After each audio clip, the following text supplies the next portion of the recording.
Your book could be amazing, but if it's stuck in a super competitive Amazon category, no one's going to find it. That's why I use Publisher Rocket to research better categories before I hit publish. I go to the category search tab, type my book's topic, and Rocket shows me a list of all the categories related to that keyword.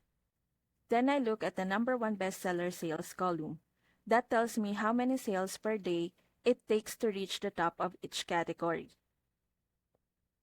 If I see a category where the top spot only needs a few sales per day, that's a low competition gem. I make sure the content fits, and if other similar books are ranking there, that's a good sign.